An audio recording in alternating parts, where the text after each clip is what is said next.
بسم اللہ الرحمن الرحیم۔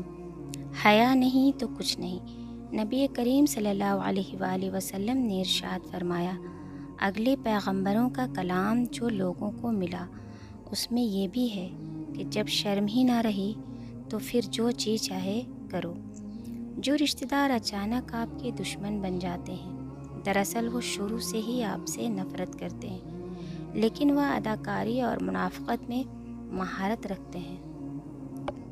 اللہ کی پکڑ سے وہی قوم بے خوف ہوتی ہے جو تباہ ہونے والی ہوتی ہے۔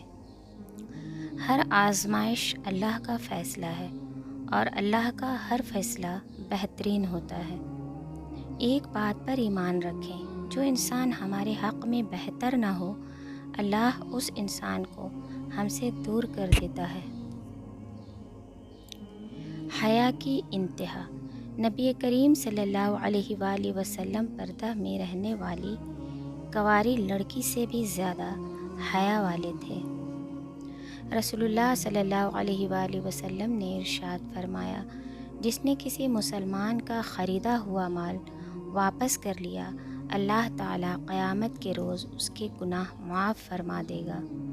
عورت گھر کی سردار۔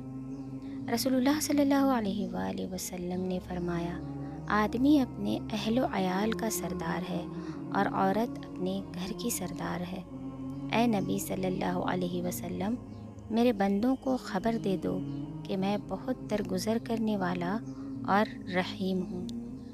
رسول اللہ صلی اللہ علیہ وآلہ وسلم نے ارشاد فرمایا، سارے انسان خطا کار ہیں اور خطا کاروں میں سب سے بہتر وہ ہیں جو توبہ کرنے والے ہیں۔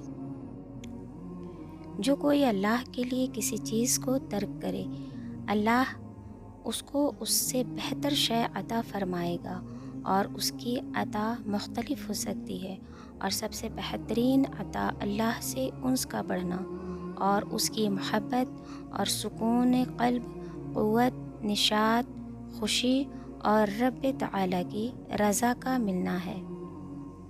فقیر کے بعد زمین عقل مندوں سے تو بھر گئی مگر درد مندوں سے خالی ہے۔